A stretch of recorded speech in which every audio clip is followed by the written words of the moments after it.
Hey there. Good morning, good evening, good afternoon, and welcome to Dreamy Dreamland. Your Sensie Owl Bob, your griot, here to tell you a story. And don't believe a word I say.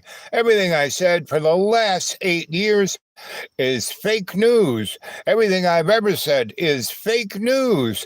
Just like this. Oh, yeah. Ooh, baby. Honey bun. Here's our fearless leader. At Forest Hill. Trump just got his poor little feelings hurt, and the meltdown is glorious. Because after being booed off the Jumbotron at the US Open, Trump is rage posting like a teenager who just got grounded. The White House tried to suppress it. They literally told media outlets to cut the crowd audio. But the boos were so loud, every TV in America heard it. And now, Trump's denial spiral is on full display. But before we break down his post-boo tantrum, do me a quick favor. Hit that like button and subscribe if you're tired of propaganda and want the unfiltered truth. So here's what happened. Trump shows up at the US Open, smug smile, waving at the cameras. The national anthem finishes, the Jumbotron cuts to him, and the crowd, booed, loud, sustained, unmistakable.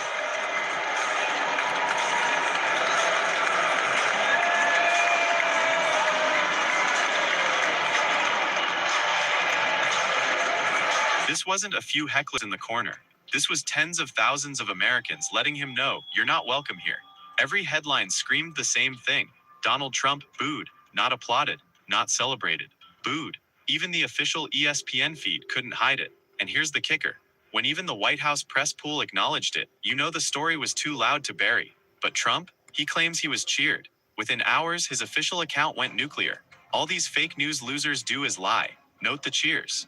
But here's the problem. There are no cheers to note. Every video clip, every angle, every fan in the stadium confirms it. Trump was drowning in boos, and the only person who thinks otherwise is Trump himself. It's not just pathetic, it's dangerous. Because if the so-called leader of the free world can't even process basic reality like whether he's being booed or not, what does that say about his ability to process global crises? And this is the pattern we've seen for years. He inflates his inauguration crowd. He invents poll numbers that don't exist. He rewrites events in real time to soothe his ego. It's delusion disguised as politics. And the timing couldn't be worse for Trump. Just days earlier, Maryland Governor Wes Moore obliterated him on live TV. Trump tried to smear Baltimore, calling it crime-ridden chaos. Moore fired back with receipts. That the president, when you're looking at the big, beautiful bill, it actually cut $30 million of funding for violence prevention programs that are happening in the city of Baltimore and across the state of Maryland. And when I first came on board, I was very clear that public safety was going to be our number one priority. And we have made historic investments in local law enforcement, historic investments in technologies and making sure that if someone commits a violent crime with a handgun, we want them in handcuffs in 24 hours. Crime down double digits. Historic investments in law enforcement, homicides, carjackings, assaults, all dropping without needing Trump's so-called federal surge. So the work is happening. And actually, if you're looking at the same time period of this DC occupation, this federal surge, if you look at assaults with a deadly weapon, they've actually increased in DC by 8%. In Baltimore, have decreased by 10%. And on every other major indicator, from homicides to carjackings, you say that Baltimore has actually had the same type of drop as Washington, DC has had during this period, and we didn't mobilize the National Guard for it. And then Moore twisted the knife. He revealed that Trump's National Guard stunt didn't stop crime. It stopped landscaping. And I do want to be clear about some of the stats. People talk about how we watched a decrease because of the National Guard. Let's be clear about some of the stats. That the National Guard are responsible during this occupation for 744 cubic yards of mulch spread, 886 bags of trash collected, 270 feet of fence painted. You know what we don't have stats on? How many illegal guns has the National Guard seized? How many drug busts has the National Guard done? 744 cubic yards of mulch spread, 886 bags of trash collected, 270 feet of fence painted. That's Trump's version of law and order, a Home Depot weekend project. While real Democratic governors are actually reducing crime, Trump is sending soldiers to spread mulch. And then came the unhinged post. Trump declared, "I love the smell of deportations in the morning. Chicago's about to find out why it's called the Department of War. That's not leadership. That's a threat." Even Illinois Governor J.B. Pritzker called it dangerous and authoritarian. Senator Tammy Duckworth put it bluntly: a president cannot declare war on American cities. Well, let's make it clear. The President of the United States essentially just declared war on a major city in his own nation. This is not normal, Margaret. This is not acceptable behavior.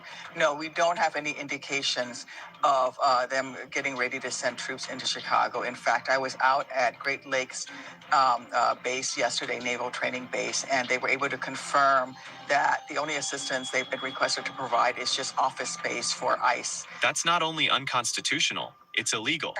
Then let me make it clear. It would be an illegal order to declare war on a major city, any city within the United States by the President of the United States. Jira is now for all teams, especially marketing teams waiting on yeah. hearing updates so they can finalize their launch campaign. Finally. So, why is Donald Trump our president? When we had him for 4 years, from 2016 to 20, right? Everyone hated his guts. He, bungled, dropped, frigged everything, right? And then, so, it was obvious he was not going to win. And the only reason he did win is because he ran against Hillary Clinton. I mean, how did Hillary Clinton get the Democrat nod? When Bernie Sanders had everything sewed up until California, and then they said, "Oh, sorry, Bernie, you lost. And by the way, don't say squat, or you might end up in a dumpster. But if you go along, your envelope will be bigger, and you'll be a big, important senator, and no problem. Hail Hydra! Hail Hydra! Guys, wake up! And by the way, how about some likes? There's 5 of you there. Let's see 5 thumbs up. Let's see some subscriptions. Come on. Let's get me past 500. So this is all scripted. Pretty much it's been scripted since Babylon or before. If you don't realize that there are other things, controlling the dynamic, so, God, whatever religion you got, and pretty much every religion is a singular deity. I mean, there's some that, like the Greeks, they said, oh, they had lots of gods. No, they were called demigods. There was one, right? Zeus. So the bottom line, and in the Bible, and in the beginning, hey, we're going to make this guy like us. We, and right there in that first line, right, of and in the beginning, and everything was dark, and then it was light. What does that mean? The Torah and the Bible are really great books, but to take them as literary. Now, see, the thing is, you can take them literally, but you have to understand the code. You don't just genuflect. This is God's word, It is, but it is written in a way that it is giving you the opportunity to be, that covenant, that love's co-creation, where you can be that doula, the slave that helps to bring life into this world. A doula works for the midwife, right? And that's Jesus, basically, kind of, to bring humanity's soul into an understanding of what we're doing here. This is just a sandbox, all this terrible, let's just look at all the wars around the world, There's about 8.8 billion people on Earth at the moment, right? More than really any other time that we know. And that 0.8, they're treated like the other. That guy on the corner, you drive by and you go, oh, he's disgusting. Oh, he should get a job. Blah, blah, blah. There is no empathy. Why is that guy like that? Why is that person upset? I used to live in the Lower East Side. I helped put together a housing authority. There were about 12 20,000 people in that 20 square blocks, and they all were basically suffering from PTSD. Virtually everyone on this planet is suffering from PTSD. The only way, Carl Jung, right? He talks about the shadow self, right? And what is the mechanism to understand yourself is to understand that shadow, not stick your head in the sand, not run away, not deny that it exists, right? Oh, I don't want to talk about politics. I don't want to talk about this. I don't want to talk about that. What do I want to talk about? How do you like my shoes? How about my shorts? Let's see. What are you guys saying here? Who is Trump? In Paris. Well, that's a nice place. Where in Paris are you? Are you on along the river there? Trump all day. Yeah, America. So why is Trump all day? Because he's there to distract us from what's really freaking going on. Trump is just a symptom. He isn't the cause. Everything that's going on, it is so in our face. Meaning, good old Joe Bin Bop Boo Boo, the used car salesman with the black sunglasses, his eye exploded, and he ran for president against Trump the whole time from his basement, right? And the bottom line is, no politician is, supporting you, right? They're taking the money. They've done so many bad things. They're, part of Epstein's black book. That's what Epstein was, a cutout for intelligence agency to suck on all the politicians to get blackmail on them, right? That movie Russia With Love, right? And the other thing is, all the money that Donald's taken away from the colleges for research, right? Epstein kind of got it to them so they would study stuff that had no matter, like physics. Physics. We went from Madame Curie to Trinity. The test of the atomic bomb in about 50 years, right? And then from Trinity to now, which is like almost 80 years, give or take, 70, give or take. What have we been screwing around with? String theory. It's a useless piece of crap. Pretty much paid for by Epstein to get money to these colleges to research that stuff, and they did nothing. They got stuck. All our technology, we have Tesla, defined 0-point energy in the 1890s, and then they had the little Paris thing with Eiffel and all the rich people, and they decided, well, everything's going to be oil, right? Let's see, coincidence, you can translate Trump's name in German, comes out Donald John Trump, 6 letters each. Yeah. The beast, right? But he's just the mini beast. South Park is. I love how South Park and they do those shoes once a week, so they're really real. I love the first one where Donald was in bed with Satan, and he's trying to stick some gold thing that some foreign potentate gave him. Satan, let's put this up your ass. It's like those guys. They do such a great job because they haven't really matured above a 7-year-old. I mean, this is, they fart all the time, those Terrence and those 2 Canadians. I mean, you got to laugh at everything that's going on. Now, I've been having some pretty wild dreams the last few nights, and they're not end times, but they're like pretty much everyone's going to experience what the Palestinians are experiencing in the Gaza Strip. Everyone's going to kind of experience what the people in Africa, in Sierra Leone are experiencing, in Nigeria are experiencing. Every place in Africa that has resources is having wars, just killing the people. So the people who do the extraction, right, can get at it easier. They just want the people out of the way. And that's just what's going on in the Gaza Strip. But see, the sad thing about this. I spent 10 years in Williamsburg, Brooklyn. I lived amongst the Hasidim and the Lubavitcher, and my landlord was the number one head top dude, right? And he rented. I was one of the first artists to live in Williamsburg. I came back from Ireland. I looked in the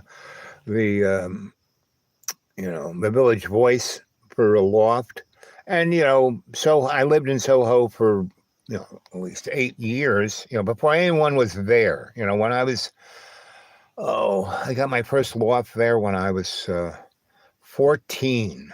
So that was, 64, right? That's because I worked for a guy who, was Nikola Tesla's bench electrician. Nick would think these stuff up in space, in his head, above his head, make a drawing and give it to Grandpa Stahl, and Grandpa Stahl will make the mechanism, right? So Grandpa Stahl was, when they built, they had Westinghouse and Tesla, and Grandpa Stahl started a business called Mohawk Electric. And the factory, the first factory, Numero Uno factory, when Edison was doing his stupid little DC thing in New York, and the first place he put electric lights was on Pearl Street. It's called Pearl Street because those lights look like pearls on a necklace, and it goes from the Battery right to Wall Street. And Wall Street is where George Washington, our first president, was sworn in on the steps of Wall Street, right?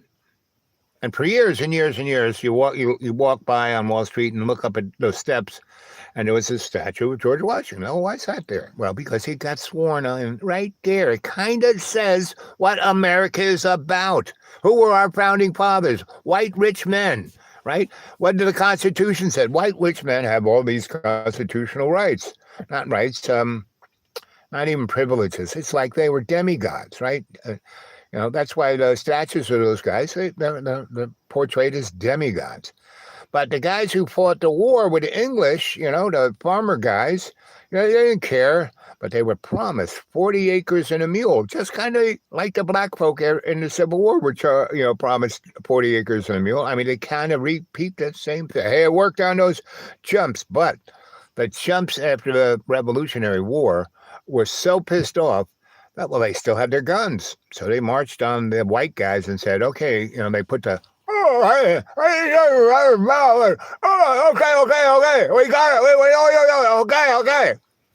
So that's where we got, the Bill of Rights. And that's the only thing that really makes America different from anything else. Two things. Is the Declaration of Independence, which I am sure Thomas Jefferson, he was doing ketamine and morphine and LSD and lots of marijuana, and he's kind like if you saw Towley and the other guy in South Park, and they had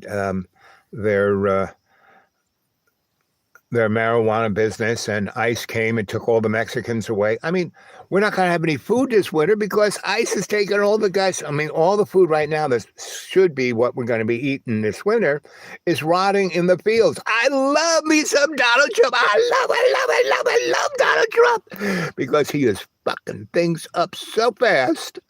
And because everyone who is in America has got their head in the sand. Even all the guys, I watch all these people against Donald Trump, the blonde-haired guy, the other guy, the Midas touch guys. I mean, they are what is known as loyal opposition. Like Rothschild went to Germany and took Marx and Engels out of a German prison, took them to England and put them in a place that's called the City of London, nice big thing, and they wrote Das Kapital there. We've never had a war with Russia, right? Because there are loyal opposition.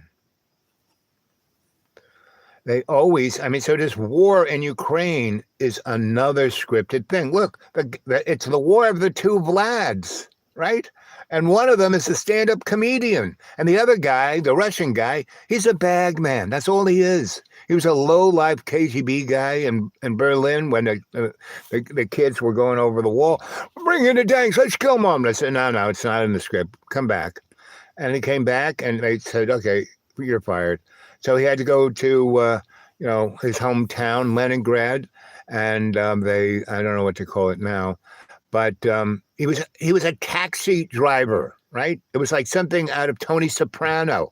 Tony got in a car, and Putin's driving him around, and he says, nice, hey, I got this bag here.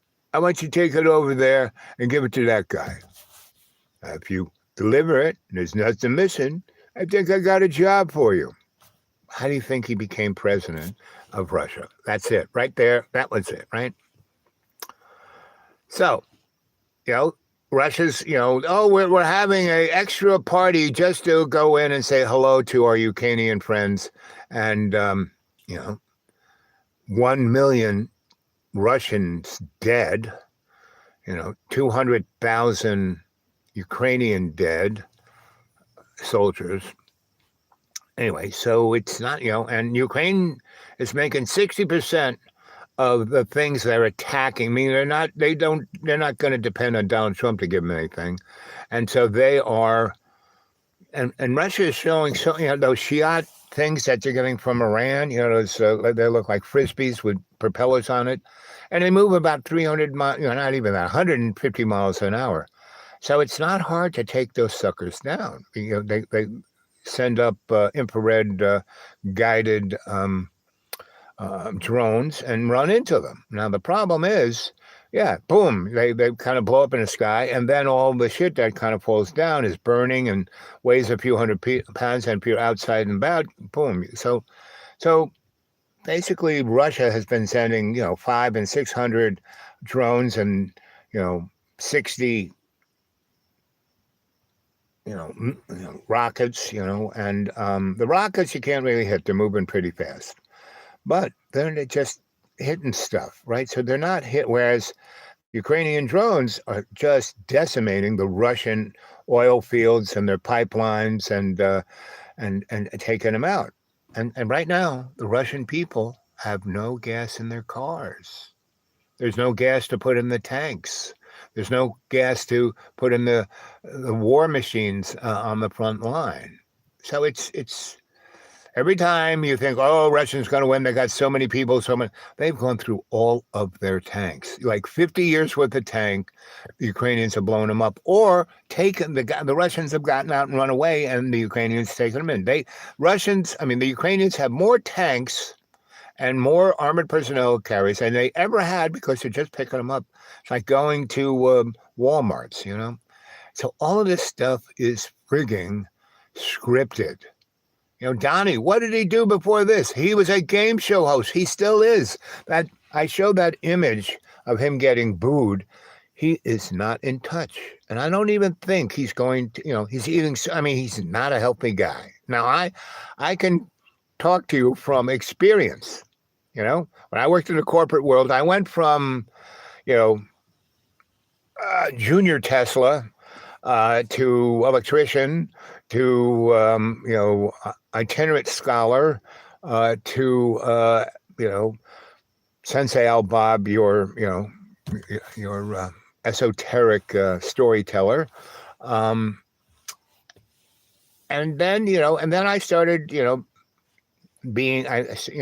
when I left New York in 88, went to Cornell, and I was a research fellow, right? And that was kind of fun. And I worked for a really great guy, and we did some pretty, very X-File kind of stuff, right? And at a certain, after 3 years, I would still be there today, except the winters in Ithaca, New York, they have this thing called the lake effect. And they just don't have one lake. They got 7 of them. So it's like you wake up in the morning, it's 60, you're running around on the quad, going to teach a class, you're in shorts and flip-flops. You do that. You then go to the research library. Then you go to your boss and work on a project. You come out about 6, it's 20 degrees below zero, and there's 5 feet of snow, and they haven't shoveled it yet. But in the spring, summer, and fall, you couldn't beat that place. It was really beautiful, really beautiful. And I got involved with the Iroquois Nation, grandfather David and David Yower, his son, who was the chief. And that was in the late 80s. And AIM had already been there, and there was like two aims, the radical aim, and then the aim that was basically understood the white man and basically negotiated things. And that's what the Iroquois Nation did. Same with the Cherokee. When I was in Asheville, I was brought there I went from Cornell. So my boss at Cornell said, you're doing great here, but I can tell you're not happy. You're and you've done a great job for me, and I really don't have anything like we've done for the last 3 years. I'm going to retire soon. This school, you go to any national laboratory in the United States, Los Alamos, Sandias, Kirkland Air Force Base, and all the others, the Fermi and Brookhaven, they all have a Cornell Avenue, Boulevard, Street, because Cornell is, forget MIT, forget Stanford, Cornell, right? And they got so much money. Underneath their football field, they had the first cyclotron right there. They built it, and then they put a football stadium on top of it. So Cornell is pretty, and they have a art collection that's worth billions, more than the New York museums put together. So I was there for 3 years, had a great time, right? So there were guys like my boss and a few other guys like that, and we were like in the secret club, and most of them were in secret clubs, things like the ISIS Foundation or the Theosophical Society, which is not so secret, and the CFR and Carnegie Mellon and Bohemian Grove and things like that. And so these were my bosses and my mentors. I always have a mentor. These days, I've gotten to the age where I'm the mentor. For half my life, I always hung out with way older people than me, and everyone called me the kid. Hey, kid, come here. I stopped being called the kid. Well, I would go in and out, depending on what mentor I had. But, I was the kid up until I was 23, and then I taught at Newark College of Engineering, right? And I had no degrees in anything. I just got the gig, just like I got the gig at Cornell. I had a really good friend. He knew that, they offered him the job, and he said, no, but I got this guy. He is my best boy. He'll do a great job. So I did, and I'm waiting online, and a friend of mine owed me $500, and he wanted to skip town. And he had a Harley Davidson. Now, I'm not a big fan of motorcycles, but this was a comfy, it was like, riding a lazy boy with a big motor. Had the seat that I don't think I've ever felt a more comfortable seat, right? Anyway, and I would drive slow. I just drive. And because I made an entrance, and I didn't speed around. You got to be nuts to speed around New York City. So anyway, and I would take the roads that nobody ever took, right? Because I didn't have a driver's license, right? The plate was so small that you'd have to stop it and look at it with like a magnifying glass. But anyway, for a good year, I drove that thing. And but I never, not much, because buses, subways, all the rest, right? So I get this job. It's in Newark on College Avenue, and there's Newark College of Engineering, Newark High School, and the New Jersey School. That has a couple of campuses, and it starts with an R. It'll pop into my mind. Really nice school, mostly pretty girls. So I'm like at the top of the hill, and they built this building that I'm running. It's brand new, and it's an engineering school. And this had nothing to do with I mean, it did, but it really didn't, right? It was a theater architecture kind of. They had no architects. It's just theater design, right? So. I ran this whole department at 23, and I showed up to work my first day to I got the job, my boss said, here, I got this job here. Call this guy, right? I called him up. He said, hey, I want to have lunch. Where do you want to have lunch? I said, well, you got a choice. We can go to Luna's, which is the best Italian restaurant in Manhattan.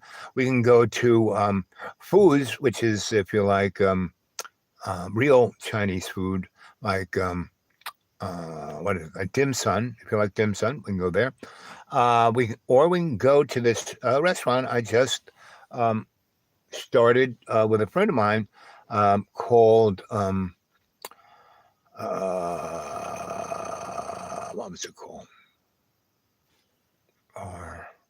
The Ear Inn. Richard and I, because we were looking for a place to live. Again, we looked at the and both and I walked at the end of Spring Street, right where UPS building is, and a few blocks down it was where the meat district was, and we just kind of bumped into each other and looked at the place. I said, "Oh, this is the place," and he goes, "Oh, you saw that ad too?" And I said, "Yeah." I said, and I looked through it. It's a restaurant. He goes, "But there's a nice apartment upstairs." Anyway, so a few minutes later, Richard had called the real estate guy. And Richard's daddy was a lawyer, Wall Street lawyer, and he knew the boys, the brothers in D.C., the guy who was who had Jack killed, and one brother who ran the CIA and the other brother who ran the State Department, not the Smothers brothers, but someone other than that. Anyway, so that was Rich's pedigree, and he went to every kind. We were both prep school boys, he went to Deerfield. I went to Canterbury, right? So, and he was a great musician, and he was really brilliant. And he could sing any pitch, and he knew like 15 languages. His mother was a code breaker, right? And she knew like 20 languages. So he knew it. Richard was a prince, right?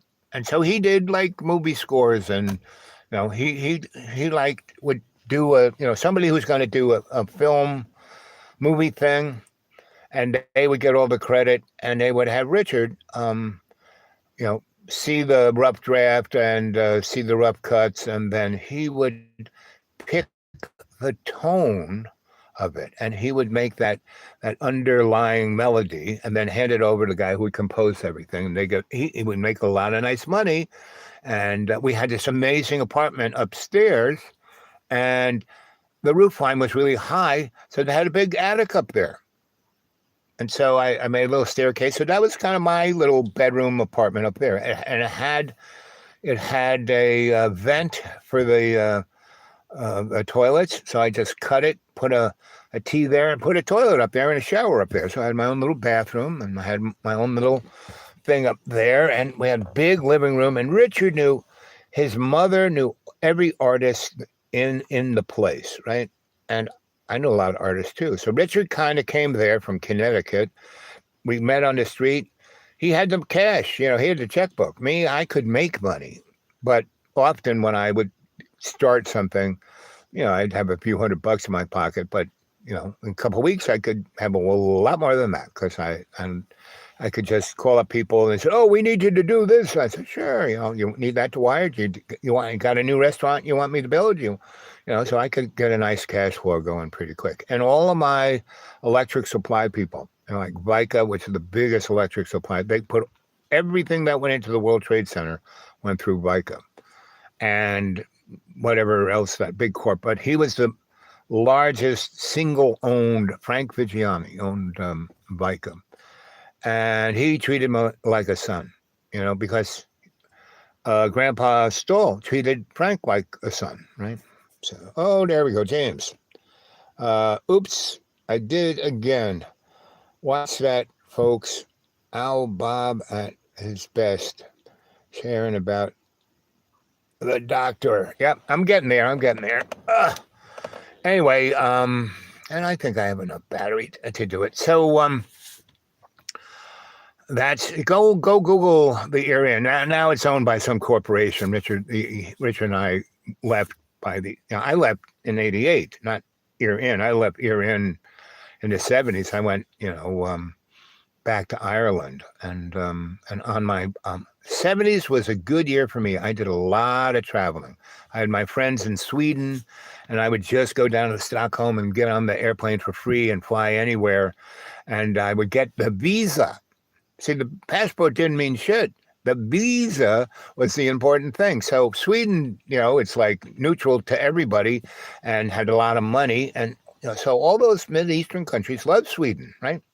They would vote their way at the UN. You know what? The UN should move out of New York and put themselves in Iceland. Now, that's an idea. You heard it first from me. UN should move to Iceland, right? And they should bring the IDF and have them demo that building, just like they're demoing the buildings in the Gaza City, and just like they demoed the World Trade Center. You should look that one up. Google that one. IDF takes down the World Trade Center. Because there were these guys. I worked for a guy who he owned a thing called Restaurants Associates, right? And he owned the Windows on the World. And he owned the really fancy schmancy, super duper restaurant in Central Park. And he also had, when you walk over the Manhattan Bridge, it comes to this industrial area that was like put up there between the 1890s and World War I and II.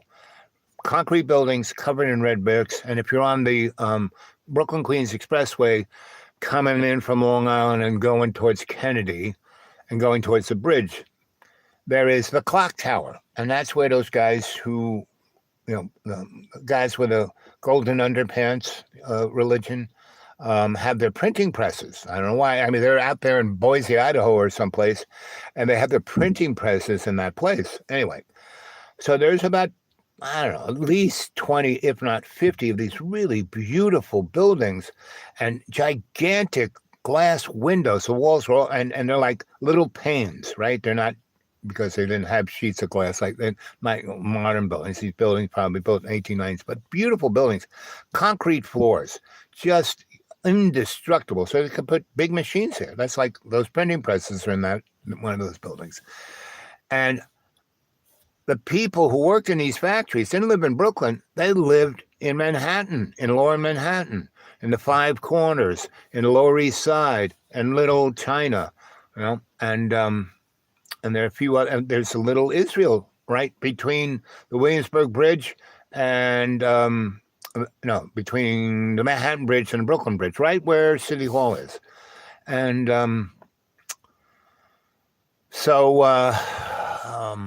those people would just walk across the Manhattan Bridge and the Brooklyn Bridge and the Williamsburg Bridge, depending on where they lived, and go work in those factories.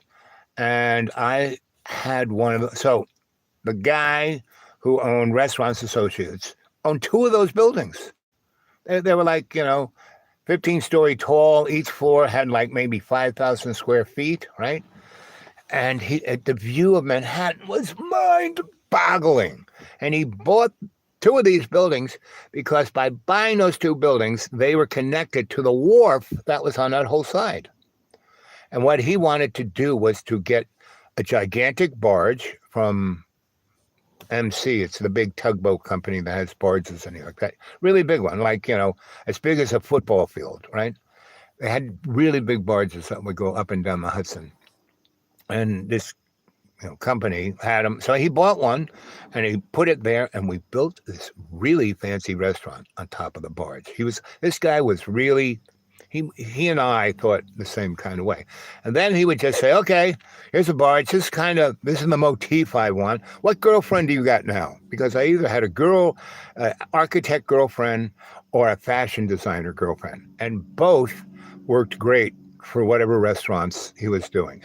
And he started a restaurant chain. He had all these singular restaurants, like, the Windows on the World, and this thing, and the thing in the Central Park, and a few others, Odeon, and a few others. And he would, like the Odeon, he like backed it. So he backed a lot of people. There's another thing called Oho So, which was a really pretty strange and amazing restaurant. It was Japanese French, right? So it was, and there was another place called Spring Natural, and he would just back these people who would have really good ideas or were good chefs or any of the above, and he would back them, right? And that's why it's restaurants associates, right? So I worked for him, and I was his can-do guy. I would build his restaurant because I had all kinds of friends who were plumbers and plasterers and all of that. And so he would be, he got himself a license in New York, contractor's license, and I was the electrician / can-do guy, right? And I knew everybody. I mean, that is my real skill, is to know, to just bump and not know, but bump into, right? Like Mike Finelli. Go Google Finelli's Bar. It's on Spring and Thomas Street or something like that. It's like in Little Italy. There's 2 Little Italies, one on the east side and one on the west side, and they're connected by Spring Street. And the one on the west side is over there where Varick Street becomes 6th Avenue and where McDougal starts and cuts right up through Greenwich Village. So anyway, he owned the windows on the world, right? And so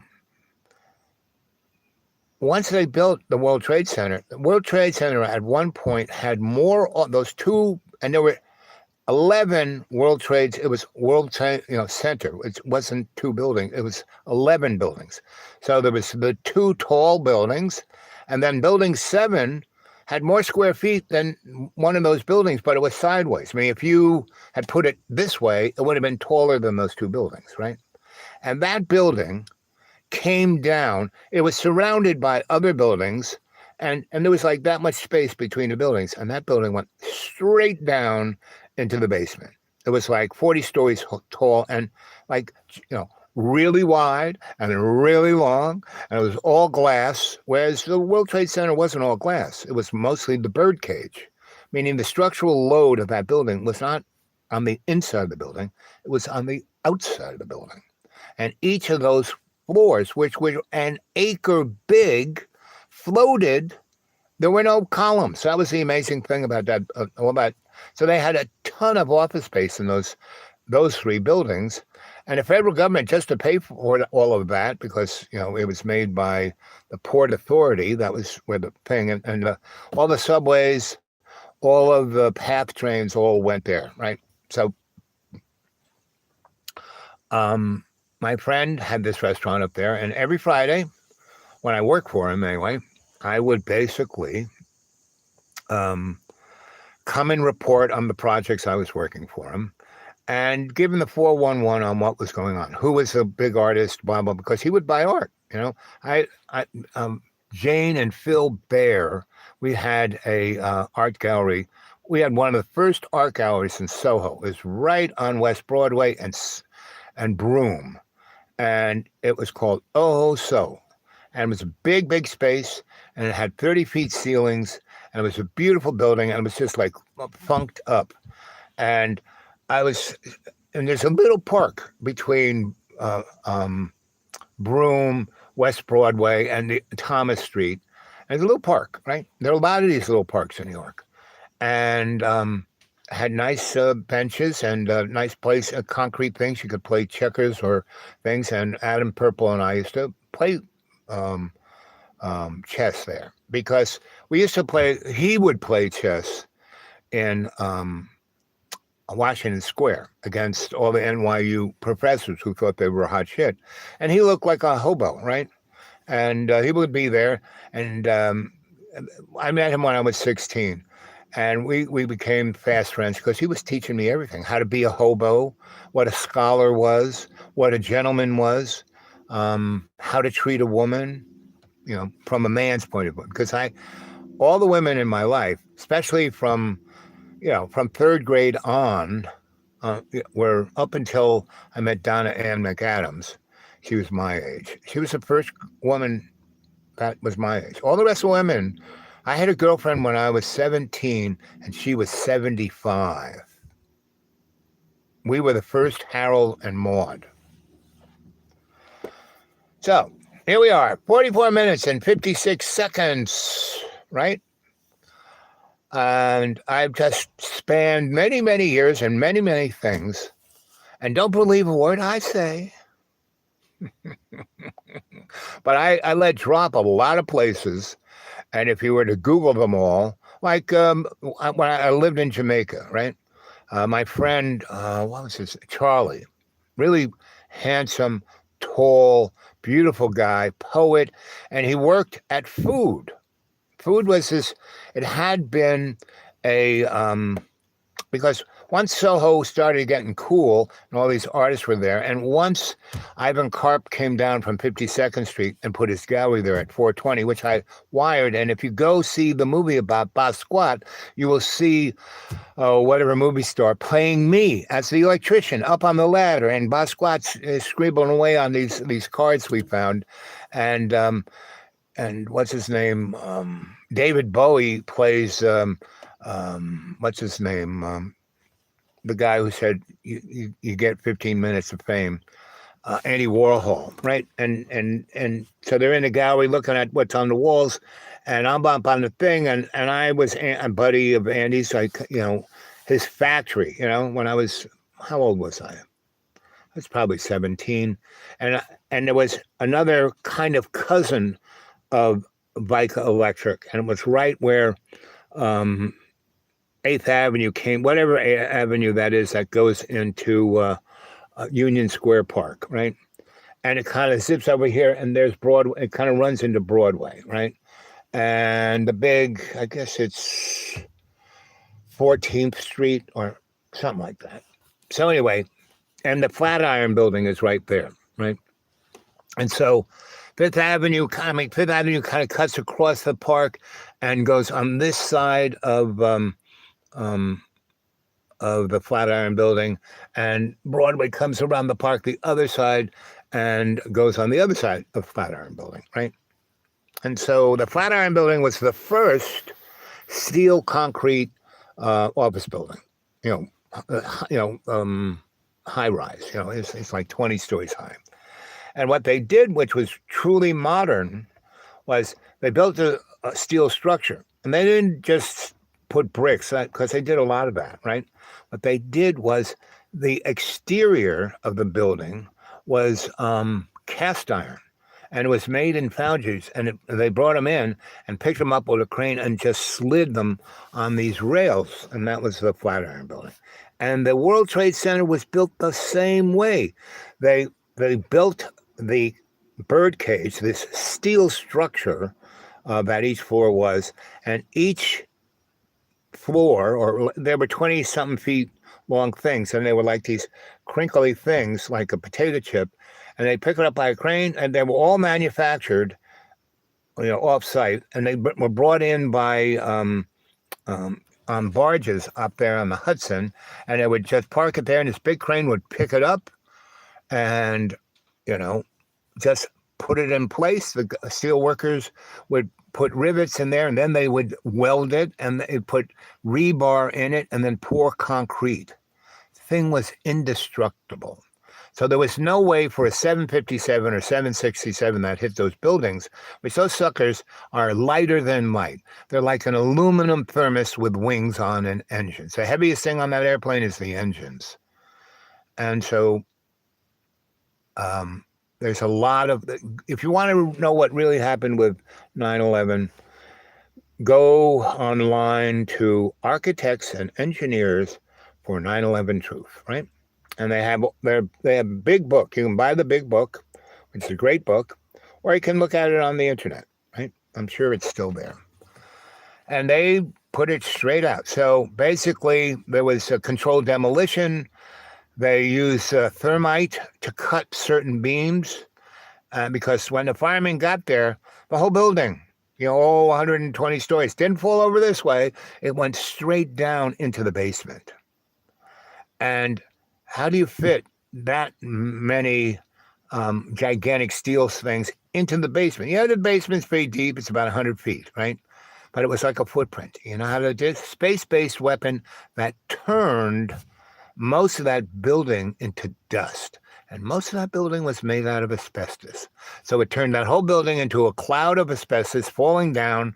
And that's why close to 9,000 people died of lung cancer from the people. I had a lot of friends who lived down there in lofts. I lived down there in Tribeca. I lived on Duane Street. And I lived in, Mohawk Electric Building. And I lived in one of Grandpa Hotel Bar and Butter's refrigerators. And I lived in another thing to go look up on the internet is a bar called Puffy's, right? And that was a worker bar, it had a restaurant in it, and Puffy was a midget. So the counters of that was, like 2.5 feet off the floor, The guy who bought it, my buddy, who always, he's a nice Jewish boy, and he was good with money, and he wanted to be an artist, and he wanted to be a mercenary, right? So that Puffy's was a bar for artists and mercenaries. And upstairs was the whole footprint of the bar downstairs, which was about 3,000 square feet, took the whole block, long. It was about 30 feet, in depth and width and wide, and about 100 and something feet long. And the whole thing was glass, and upstairs was all glass. And so he had a nice loft up there, right? And behind it was this old hospital that was Civil War kind of hospital, right? It was a military Civil War hospital. And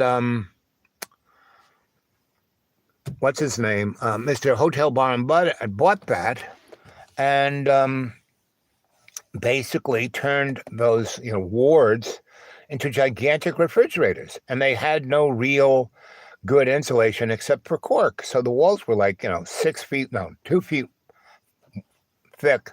So they were 2,000, 3,000 square foot refrigerators that they would roll butter into and then roll it out on trucks to whoever needed it, right? And Mr. Hotel Bar Buddy was in cahoots with what's his name? The Italian guy. So go look up his bar, Finelli's, Mike Finelli. And Mike Finelli, so he's a mobster, right? He's a made man. He's not selling drugs or gambling or prostitution or killing people. No. You know where he made his money? If you wanted to have a restaurant, you wanted to have beer. He didn't sell you the beer because during the, when they didn't allow you to have alcohol, he didn't sell you the beer. He sold you the beer taps.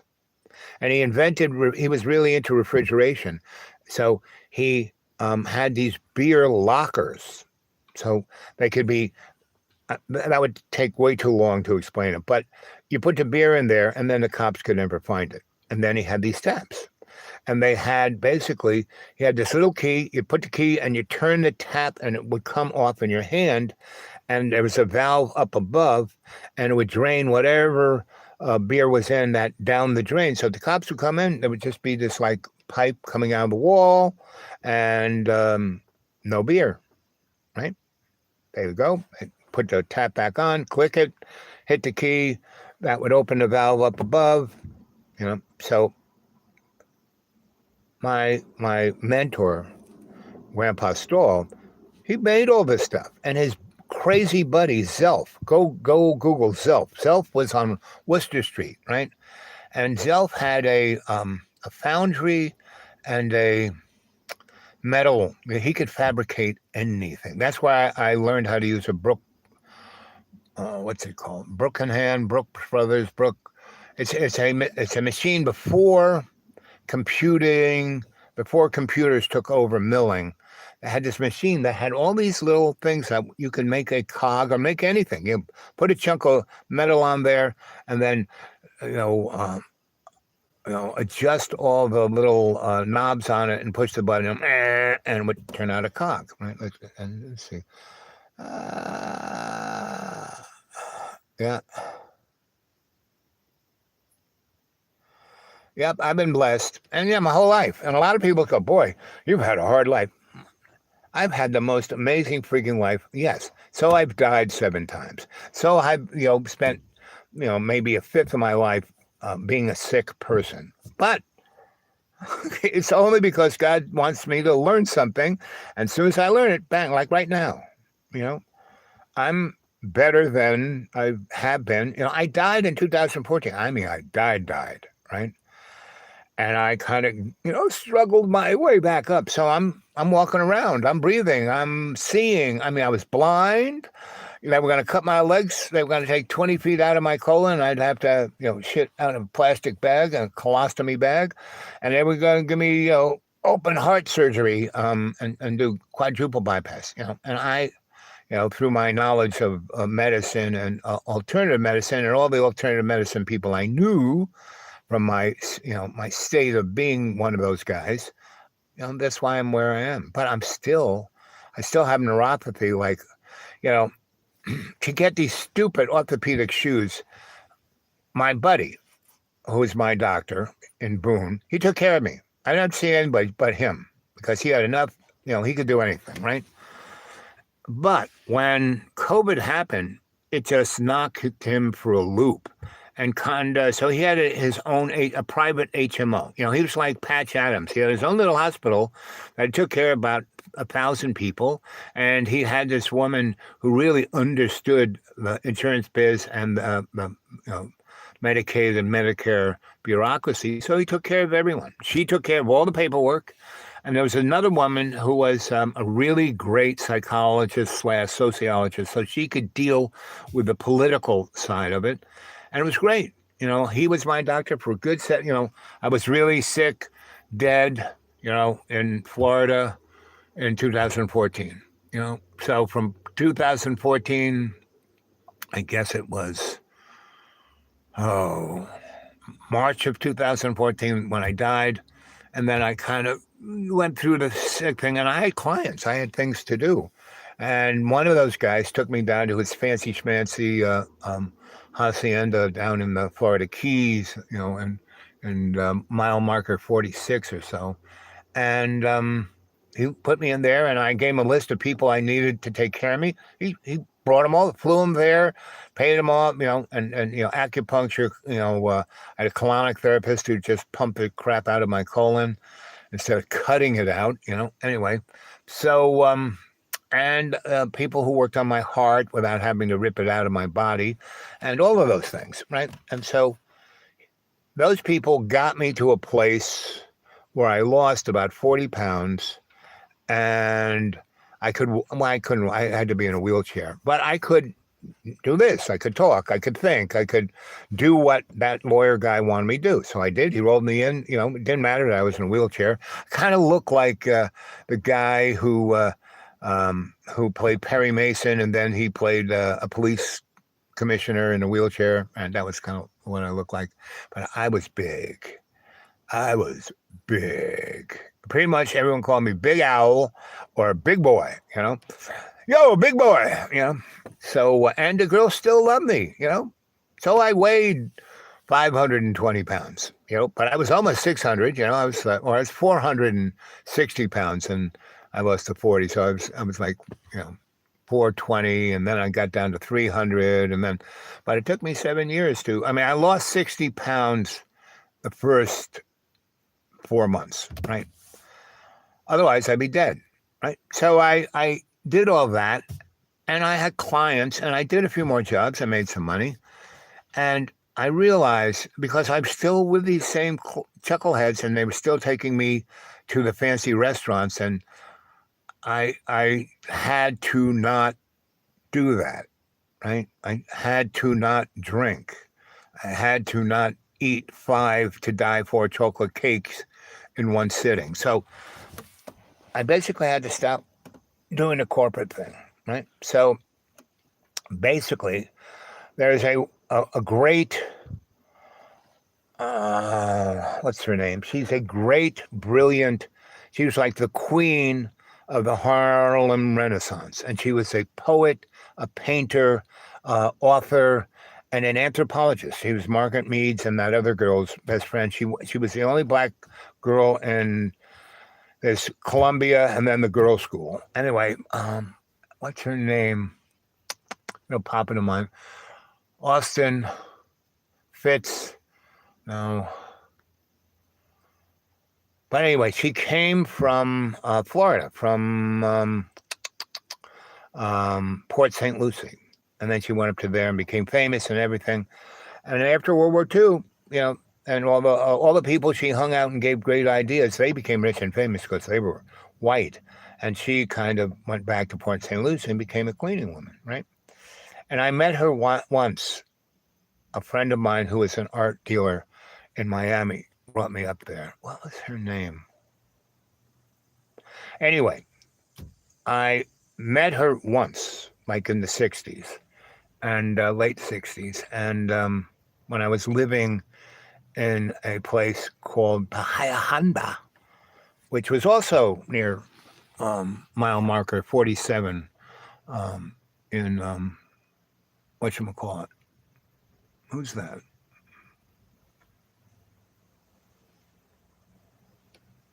I don't know who that is.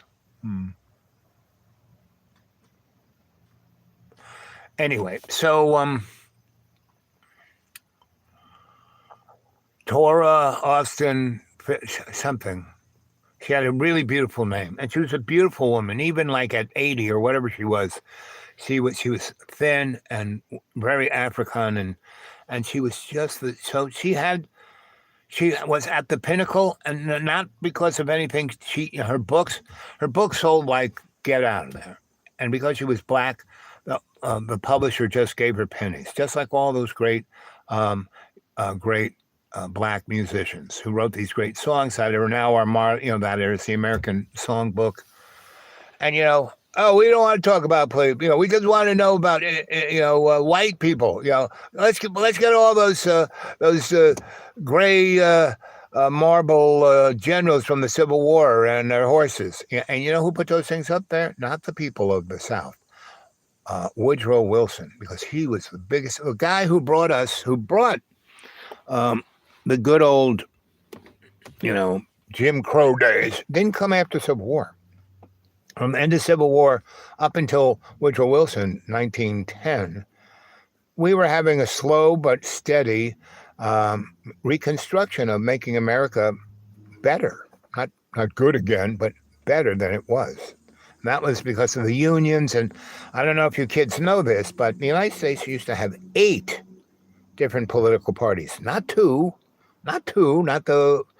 same 2 wings of the same corporate bird. No. These guys, there was the Workers' Day Party, the Wobblies, the Communist Socialists, the Black Party, the Women's Party, that they had a party, but they couldn't vote or run for anything, but they had political power. They had, why do you think Franklin Delano Roosevelt married the woman he married? Because she was one of those powerful women. So anyway, these were all people I grew up around. They were really old. I was, hey, kid. And that's why I have these stories. But don't believe a word I say, And her grandson, the black poet, painter, her name is right on the tip of my tongue, anthropologist. So I met her one day, and more than that. What happened was I was in Miami. I came up from my campsite in Bahia Honda. And so because this guy had an art gallery, he said, I want you to, I have this building. I want you to take a look. It needs, it's got like 1920s. Like I need air conditioning. I need, lights. So I said, okay, I'll come and look. And I kind of laid it out for him. And I knew guys who had licenses there, and I worked for them. And this is another thing I did. I got my master's license in New York because I got it because it made Grandpa Stahl and his son Mike happy. Mike was more my dad than my father. My father was just my sperm donor, right? But Mike really, because I kept electrocuting my mother. Like when I was not even 2 years old, I crawled over the electric socket and stuck a butter knife in the electric socket. And I had a choice, the big slot or the little slot. Little slot is hot. Big slot is like the neutral, the drain, right? So I stuck it into the hot, and I was going, ooh, but I wasn't grounded. I was in a onesie. I kind of slung over there like a snake and stuck the thing in there, and I was, ooh, and electricity was talking to me, right? And it was in hey, I'm your new friend, electricity. Hey, don't that Reddy Kilowatt? You ever see him? And I was talking to him, and my sister read, mommy, I'll be pluggy boom boom, right? Because sparks were like coming out of my nose, and so my mom was like, oh my God, and she put her hand on the radiator and then grabbed me. So radiators ground, and I was hot. And so she got the shock of her life, shot through the living room, smashed into the coffee table, and broke her arm, right? And then, once she got back from the hospital, she put me in a crib.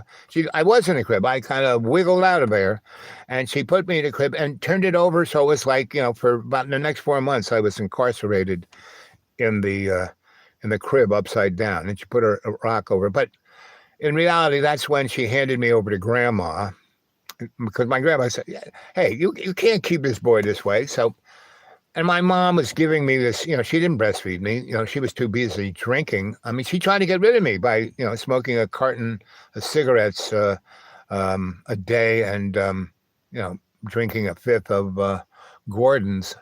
And she, that was her form of birth control, because she wiped out a bunch of kids that way, right? And I persevered. So anyway, and I came out a blue baby.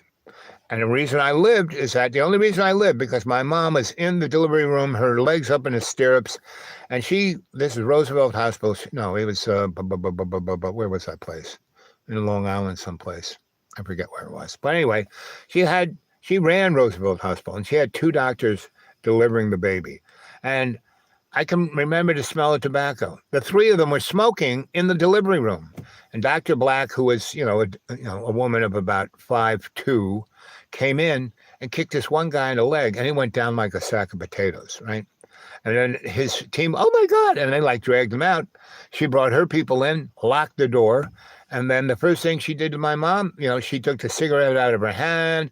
She, kind of cleaned her gut out so she could breathe.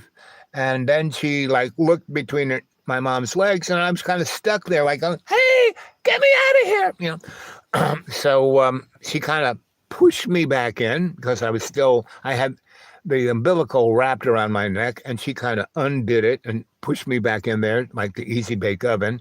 And then she put my mom on oxygen and nitrous oxide to mellow her out. And that nitrous oxide went into me through the umbilical. And because for her, she got high. For me, yeah, woo! But what nitrous oxide does, it opens up the blood vessels wide.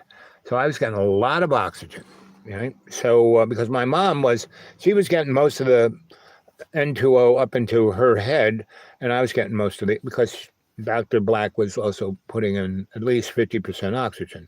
So she kept me in the easy bake oven for a while until I was no longer blue.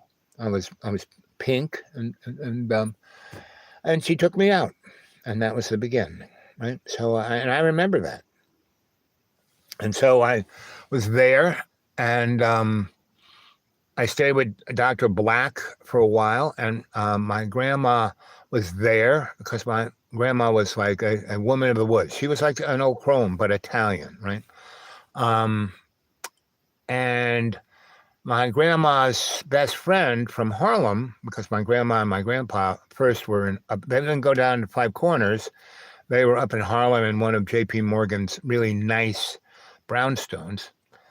And Mrs. Green and her husband was a PhD, doctor, historian, and lawyer, and had a degree in, library sciences. And so J.P. Morgan wanted to have, Mr. Carnegie had all the big libraries, so J.P. wanted to have a better collection. So he had Dr. Green, take care of his books. And so there were all these brownstones that just had books in them. My grandparents lived in one, and the Greens lived above us. And so anyway, when my grandpa also kind of expanded into a place called Freeport, Long Island. That's where all the rich people lived. It was like the Hamptons before the Hamptons, and that's because the Hamptons were just farms and oyster beds, right? That's where you get Oyster Bay, Long Island, and that's where Billy Joel wrote, "A Boy in Oyster Bay, Long Island." On that album, Piano Man. Man, that album was me, and So I worked at, I was the electrician for Blue Rock Studios, Electric Land, Sun something, and A&R. And there were, it was RCA and Magnavox and a couple others, but RCA was number one, A&R was number two, and those others were like important because they were doing, A&R was right where Tin Pan Alley was. So all of that kind of 20s music and blues music and black music was all there. Anyway, so I ran all of those things. And when Billy Joel made his record, he made it part of it there, right? He came because he's doing pretty good, doing shows out in bars and things. And that's why he's the Piano Man, right? He was right. And then he plus he was a classical musician. So and he had a wife who was his good management. The only reason that Billy Joel got to where he was his first wife, right? Had a couple kids. They were both all Italian, and she was Miss Business. So he didn't get ripped off. But when he was making Piano Man, I'm not quite sure whether it was Sun or A&R that he did a number of overdubs, because not everyone had 2-track and 4-track, and some people even had 8-track. But Studer, English company, came out with 16-track and 32-track, and they were very tricky little devices. The tape was like that thick, and because I worked on these just wackadoodle machines in Soho before the artist showed up, because that's what Grandpa Stoll did, because he did it in the 1990s, right? When all these machines were the cutting edge. And they still were putting out buttons and all kinds of stuff, but nobody knew how to fix them. So the first 3 years of my stewardship as an electrician, apprentice, it was like the wizard's apprenticeship, right? Because he did everything. He wired the Woolworth building. He had the keys to it. And Mike was like me. As a little boy, he grew up with his father and wired all these things. Grandpa was one of the people who started the IBEW, Local 3, International Brotherhood of Electric Workers. And that's how I got in the union. Because when a guy who starts it says he's in, you're in. It's like the mob, right? It really is, but very much more altruistic, So, and Edison had to leave New York because he was a phony. Once Tesla just said, okay, this is what we're doing. Tesla, after Wardenscliff, he built the Chrysler building, all made out of stainless steel. The Chrysler building was one gigantic 0-point energy machine, and it was going to transmit electricity to everything on the East Coast. And J.P. Morgan had nothing to do with it because, Mr. Chrysler was pretty rich with his industrial thing, and Mr. Westinghouse was there. And J.P. Morgan, came, where was it? I think it was the fanciest, fancy place in New York at that time in the 1990s. It wasn't in New York, it was in Williamsburg, Brooklyn. And there was a steakhouse that's still there, I'm pretty sure. The fanciest, best steakhouse, and that's where all the Gilded Age guys went, right? And that's before the Jewish folks showed up. And you know why they call it Jews? Because they had jewelry. They were the Hebrew nation, or Israel, right? They weren't called Jews. Went into Europe, and all those kings were having wars, and they needed finance. Well, the Jews had nothing, right? I mean, they were good lawyers, they were good doctors, they were good bankers, they were good scientists, but those guys needed, cheddar, So basically, 1 hour and 14 minutes, right? That's how long the show's been going on so far. There's only 2 of you left. 8 thumbs up. Well, thank you.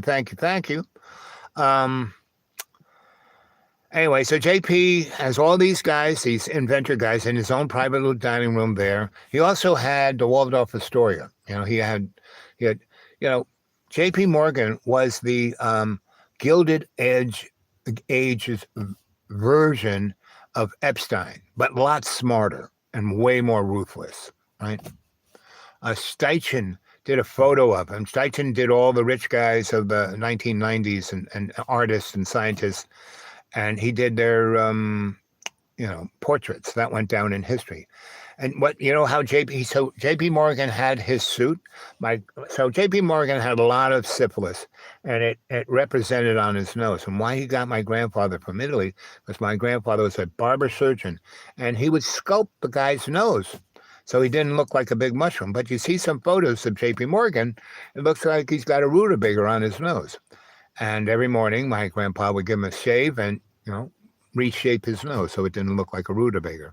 But anyway, Steichen did this picture of him, and it wasn't full-blown rutabaga. It looked more like a mushroom, but it looked gnarly, and he wanted that. He wanted to look desperate.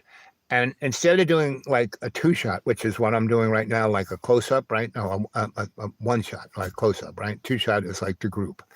And that's what most people wanted. They wanted the camera like 10 feet away. So it got them, made them look good, too close to pick up all the zits and stuff, or the rutabaga nose, right?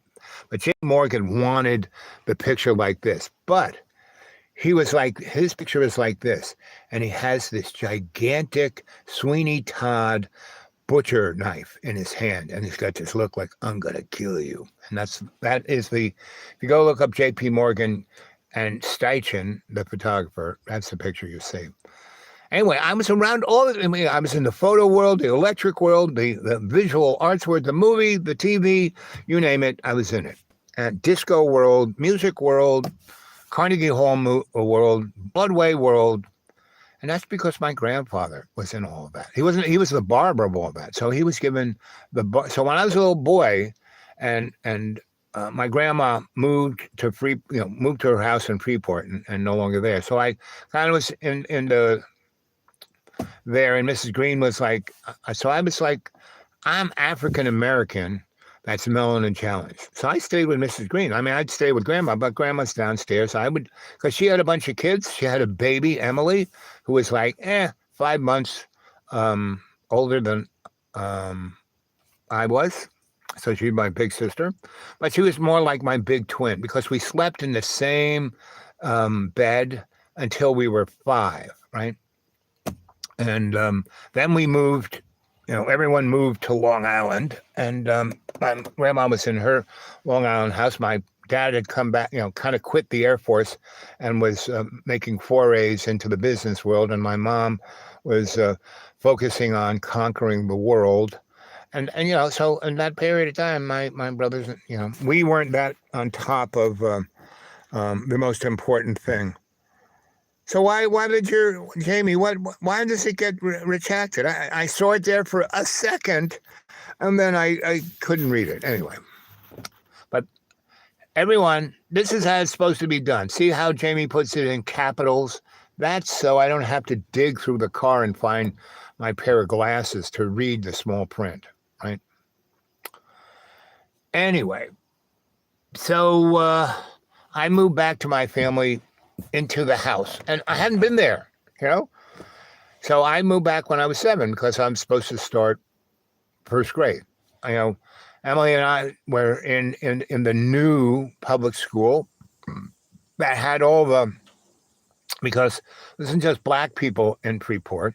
It was kind of like Harlem because there were a lot of Italians, a lot of Irish, a lot of blacks, a lot of Hispanics, mostly Spanish, and Portuguese from Europe, a lot of Caribbeans. Not too many. They were Irish, so they were the whites, right? So, but it was a brand new school, beautiful, beautiful.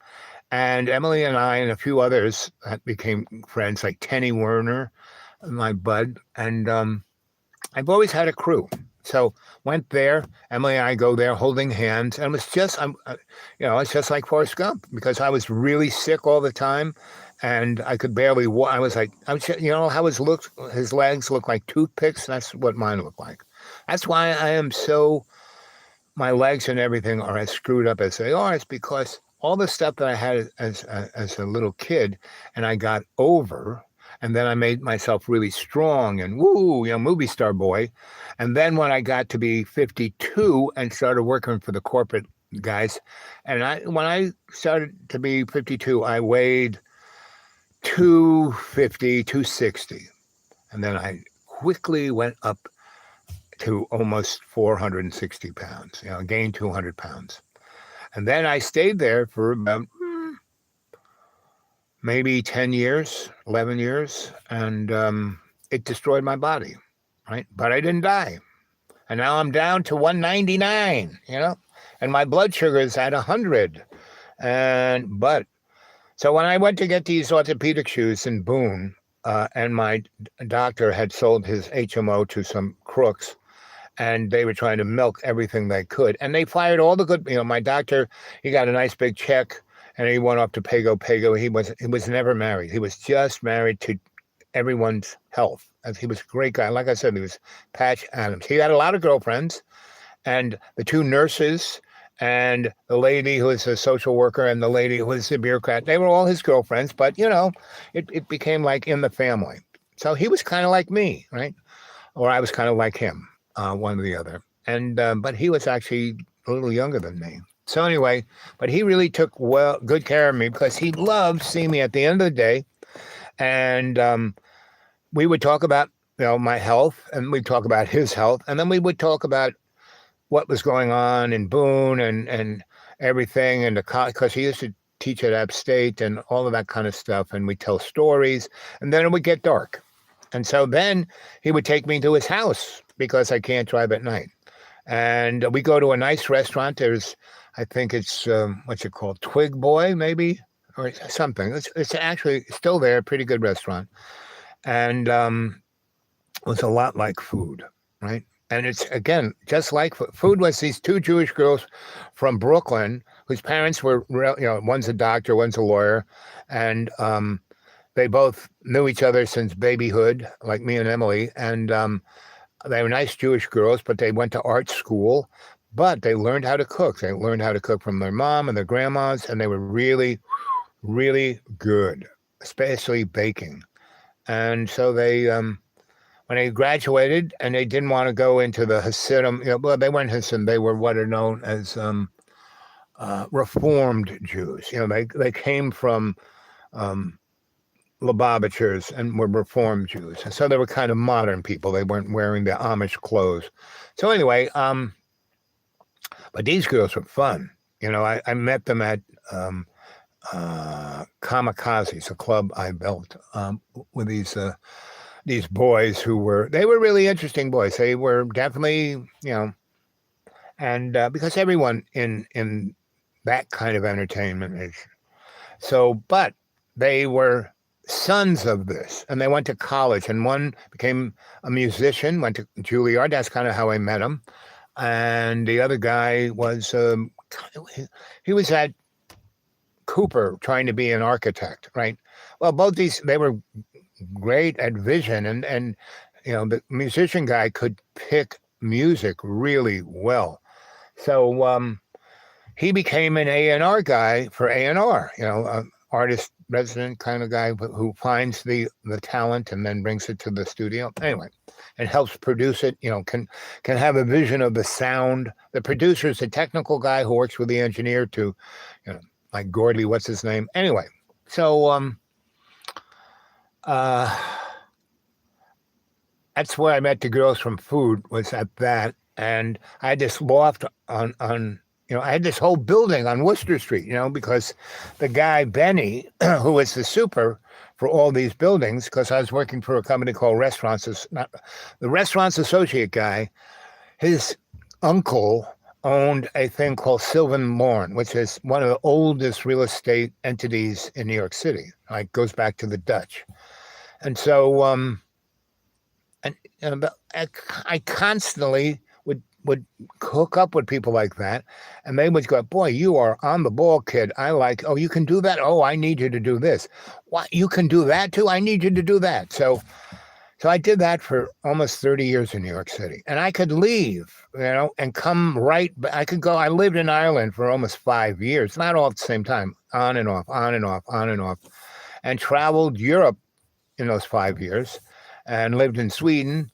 And I would keep, I'd just go, because I'd have a Euro pass, and just I could get on any train, anything, end up in London, go to Heathrow, and get on Freddie Lakers for $75, go back to New York. And I did that for almost 11 years, like from 1968 until, well, I did it constantly from 1968 until 77. Then I met Donna. And then she and I did that, right? From 1977 until 84. No, maybe 80. Well, what happened was we went and lived in Australia for 3 years with Neil Curtis and Leslie. Well, I forget. Leslie was his sweetheart. Anyway, so and I met Neil. I was working for Bobby Betnos and Tony Two Toes, two real mobsters, and they were almost like Bugsy Siegel, but Brooklyn, and Italian and not Jewish. You had a visit. I remember the Men in Black. Oh yeah, talk about that. Okay, so since I'm jumping around so much, I've had a number of Men in Black experiences, right? So when I was 4 years old, I basically, electrocuted my mother when I was a baby. She hands me off to my grandma.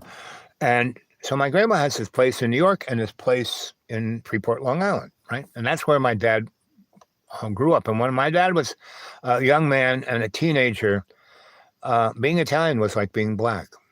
Being Italian was like being Spanish. America has always done this. Picked a racial group, told every white person, why we treat you like crap is because of those people. I mean, that is American politics. What Donald Trump is nothing new. This is America. Our founding fathers did that. Christopher Columbus did that. So study your little history. And that's why they want, we don't want anybody woke. I mean, they don't want anybody going looking at what happened in the past to see, my God, this is what happened in 1640 in America is exactly what Donald Trump just did. They don't want that. They don't want you to have a sense of motif of what it is, right? They don't want that, And so, but it's there. Even unless, and I think they will. I think we need, just because it's in the stars, we need to have a 9/11 kind of event. And the military, they're not on board either. Commanders at Great Lakes Naval Base literally shut their doors when senators tried to ask what Trump's DHS was planning. Senator Durbin, myself, Senator Schneider, Congressman Schneider sent requests into DHS to ask them to explain what exactly are you going to be doing at Great Lakes, and can we come look at your facility so we have a better understanding of what your operations are? And they replied, no, you can't. And in fact, and this lady's a senator on the committee that runs DHS, Department of Homeland Security, right? And what it is, they're planning, because they have already lost. Donnie goes to to Forest Hills for the tennis thing, and 28,000 people boo him, like just take him to the right. And he's nuts, right? So he is not, and we're going to have an economic collapse in weeks, right? Because Joe Biden fucking set him up. That's the thing. I mean, and the Democrats and Republicans are the same guys. That's why our politics are the way that it is scripted. Everyone's getting paid off, and you are screwed. Right. So, anyway. So I electrocute my mother. She's got an arm in a cast, and landed on top of her favorite mahogany coffee table, and she hands me up to grandma, right? So I spend, 5 years with grandma in New York City and in her place in Long Island. And every so often I would, dip my toe into my family's feral pool. And so when I was 4, and usually my grandma had something to do. She couldn't, normally she would just take me along. Do I have water here? Yeah, I have a little. I'll put you up here. So, so when she couldn't take me along, because I would get into stuff, and most of the time that was fun, right? She didn't care I got into stuff, and and it was a distraction. We would go into corporate headquarters in New York and eat in the executive boardrooms, and I'd be wearing my Brooks Brothers suit, looking just like the corporate guys, but 2 foot tall and 3 years old, and talking about electricity, and Nikola Tesla and stuff like that. And just like I do to you guys, right? I'd be this, but I was 3 years old. But there were sometimes she couldn't take me. So she'd hand me off. If Mrs. Green couldn't take care of me, then she'd hand me off to Mom. And so this one time I was there for, a couple of days, and my mother's doing the laundry, and she's putting the clothes out, and we have a really nice backyard to this house in Freeport, right? It's on North Ocean Ave, big house, rich person house, right? And had really nice, and my mom loved the backyard, so she got my dad to put sod, so we'd have real, instead of mud, a real lawn that you could play croquet. She loved croquet and badminton. Like I said, my mom was a fun girl.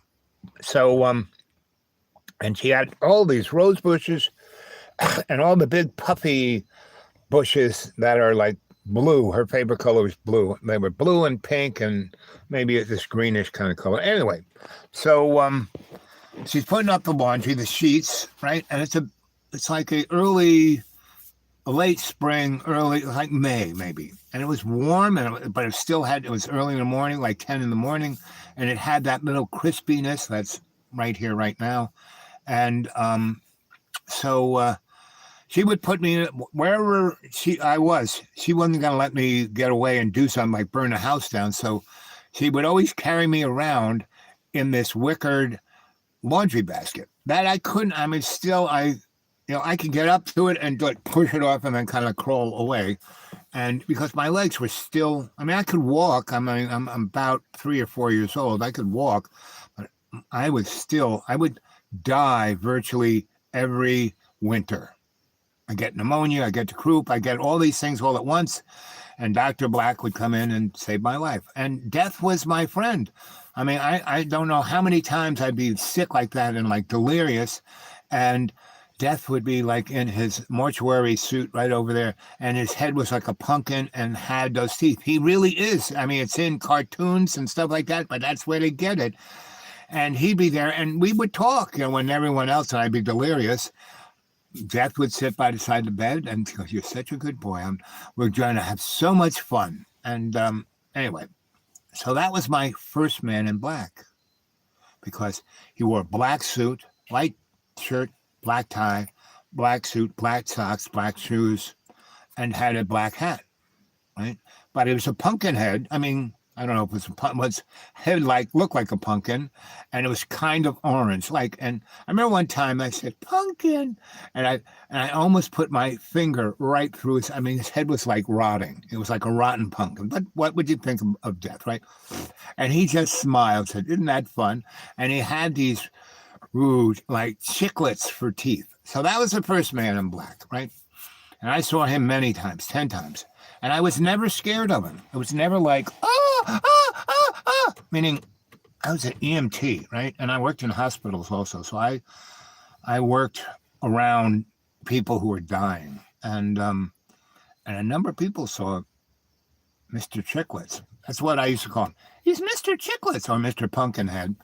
But I never called him Death. I sometimes called him Charlie, because my father's partner in the paper business was Charlie. And he was such an alcoholic, he was already dead. Because he really made the money for the business by gambling. He was a great gambler. My mother was a great gambler. And Charlie and her would go down to where the gambling is in New Jersey before the Indians took over gambling. And my mom was so good at being a shill for the house that when I was 10, I guess, I got really sick in Florida, right? And there was, right where my parents had this house, and it was kind of not in it wasn't in Fort Lauderdale, just above Fort Lauderdale. There's a whole bunch of little towns, and this was something beach, right? And it was, there was the Intercoastal behind us, and then the strip that was A1A, and there was the beach. You just walked across A1A, and there was the beach, right? And it was great. And alligators, we used to have what is called the Florida room. We had our bedrooms, and there was a couple of concrete steps up to where the dining room was and the bedrooms and the kitchen was, and it was a kind of sturdy door. And then there was the Florida room, and it had all these things that had plants growing in them, and the sky was open so it would rain on them. And in the back where the dining room, the big French doors, and there was a deck about another step up, and it had a concrete thing around it so that alligators couldn't get up there, but it was looking out on the Intercoastal, and it had a little grill, gas grill. It was really, really nice house. No air conditioning, but big windows that opened at the top. Bottom part of the windows, like you couldn't move them, but up here they could go either way. And you had the same kind of thing in the back and the front, that they had these glass things so the alligators couldn't get in, but you could, and they were screened so the bugs, God, were the bugs. Anyway, so the first time we went there, my father, there's 6 kids, my mom and my dad rented the cheapest car there was, a Comet. It was like about as big as a bathtub. And my mother brought more clothes. It's like everyone had like 5 suitcases and, suits and wool clothes. It's Florida, right? And it was Easter when we landed, right? And it was my dad's wearing a wool suit. It was so freaking hot. He basically put his wallet and everything in his coat, and he had keys to the car in there, and folded his thing, put it in the trunk. Poof. Now we didn't have the keys. It was Easter Sunday. And he went back and the lady was walking away from the Hertz place, because it wasn't even a Hertz. It was like outside parking lot. And she had this roll around thing. He said, "Hey, I just locked my keys in the car." And she goes, "Well, this is Easter, and there's nothing you can do about it." Right? And so he said, "What? But don't you have an extra key?" She says, No, not really. So my mother's about to kill him, and the kids are going, and I'm starting to hallucinate because he put us in the back seat of the Pan Am thing, and everyone's coughing, and I'm like, and the air was, they turned the oxygen down to save money, and the airplane were flying from LaGuardia, it wasn't Kennedy yet, and went to Fort Lauderdale, right? And so anyway, what happens is the woman says, I know a guy who knows a guy. And so basically, she calls him, she talks to the guy, and says, he's in the parking lot. And then she goes, "Well, I'm going to go. He'll be here soon." And he wasn't, about an hour or two, the guy showed up. We kind of sat in the shade, and my mother and father, they weren't screaming at each other, but, it was almost like they had knives, So the guy shows up, and my father tells him the story, and he said, "Well, you got the doors open. I could pop those really simple, but the trunk lock on the Comet is different that's why I had 3 keys. It's a different key, and it has tumblers. To get that open, no, I can't open your trunk." But he goes, "But you got a little kid there." And I'm like hallucinating, and he goes, "We can take out the back seat, right? And there's a hole there just for a situation like this.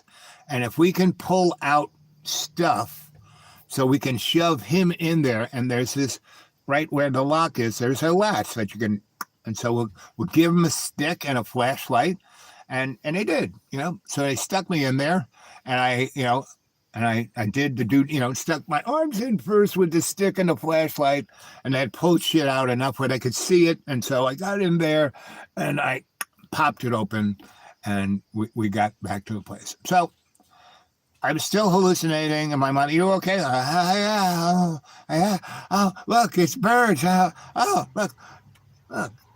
And anyway, so she would just smoked another cigarette and had another Manhattan. Anyway, so everyone's kind of having fun, and my mother, both my parents, they're like about, it's almost like West Side Story. They're almost ready, to have the knife fight because they didn't quite get over this. And we're running around and there's alligators everywhere. And I'm like talking, oh, it's a unicorn. No, it's an alligator. Get away from that thing. And the lady next door was the sweetest, nicest lady. And she was like a Russian princess or something, but she had a lot of money. Nice house. The house we had was nice, but this thing she had her own pool. Now, we could just go across there and there was the ocean, but she had a pool. So my mom and me and the old lady were in the pool. And that's when my mom said, so I don't kill all the kids, I'm going to call Gracie, her best friend, and see if she can come down and spend some time with us. Because Gracie was loads of fun, made everyone laugh. That's when she could make my mom the party girl that my mom really was. Anyway, so my father has left the Air Force. He's now in the corporate world, but still, his job, what he did, he worked for General Groves. He incinerated Germany. Right. And he was the guy, he didn't fly an airplane. He organized everything, made sure everyone was doing their job, and he made it run. My dad was very good at that. And he was also he was a football hero. So he was a heroic character. And people said, weren't you in that, the 39, between Army and, yeah, because my father went to like 20 different colleges, and they paid him so he would play football on their team, right? I mean, he studied a little bit. He liked reading history. So anyway, he was still in the game, as they say. So the first, man in black I saw was Mr. Chicklets. But my father, there were guys who would come. So one time, so NASA is, the space thing is just over there. And we're right on the water. So when they shoot the things, if we were out on the beach, you could see the things and it would blow up, right? Kind of like what Elon's doing, especially when they had the Atlas Agena. And my father would say, hey, I'm going to go to this air base. It wasn't Kennedy. It was an air base. It wasn't even NASA yet. And so this is in the 50s. And so I would go. I met Werner von Braun. That was a kick. I got to speak to Werner many times. That boy, he was quite, he never stopped being a Nazi. And he was, how can I put it diplomatically? He loved everyone intimately. I think that's enough. He was very much like, he was like cut from the same thing as Dr. Bittenoff, but he was a TV star. He was a Disney boy. So anyway, so I went there, and that kind of pepped me up so I wasn't so sick, but I was still, that airplane ride did me in, right? And so and I was about 10. Yeah. So I was gotten bigger, but I was still a peanut. And every winter I get really sick. And this was winter, this is Easter. That's still in that window of winter. So Aunt Gracie came down, and Aunt Wynn and Steve came down, and we had Christmas. Grandma came down, and because it had like 5 or 6 bedrooms, this place. And the old lady next door, Grandma and Aunt Gracie slept in that place, and Aunt Wynn and Uncle Steve got one of the bedrooms in the house that we had that had their own bathroom, and my parents had their own bathroom, and then the rest of us had to like fight over it. And so that was fun. So I was like, ah! and we went to see Werner von Braun and my dad. So my dad takes me to whatever air base that was that became Kennedy. And they had a lot of weird shit there. Not just rockets, not just missiles, right? They had the missiles in, most of those guys either were in Alabama at whatever the name, where they were building the rockets, in the laboratory. There's a place in Alabama. So, just like the military industrial complex, why the congressmen and senators voted for NASA is because they put NASA facilities in every state. So every senator, governor, and congressman got a little taste of that, right?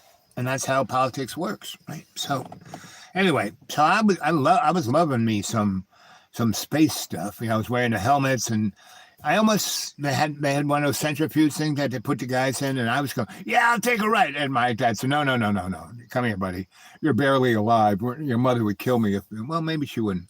But anyway, so my dad and I, more than my other brothers and sisters, my father and I had this kind of connection. Same with my mom, because when I would go there as a little boy, my Mrs. Green, she was a teacher, she was a lawyer, she was everything, but she was black, so she had to be a cleaning lady. But during the war, she was a major. She ran she was the administrator of a black hospital in London for the Air Force, right? So anyway, and her husband was a lawyer. He was a JAG, Air Force JAG, but for black guys would, get in trouble with the bobbies, and he would have to he was more a diplomat but he was a lawyer. And they were both doctors. He was Dr. Green and she was Dr. Green. But once I was on the show, he was still Dr. Green and she was Mrs. Green. So anyway, that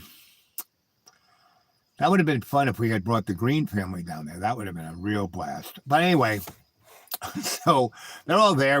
And so we decide to have Christmas because my father, so Easter for some reason was close enough to Christmas in Florida. There's tons of palm trees, and they light the palm trees all over the place. And so Uncle Steve and I light up the old lady's house and the house that we're in with every kind of colored light you can imagine. Because my father, I know how, Florida has some really interesting things. And one of them is roadside flea markets, where they go on forever. There's a zillion people selling everything, right? So he came back with the Comet full of Christmas stuff. And so we're going to have Christmas, right? So see what I'm talking about? I have had, a very traumatizing family, but loads of fun.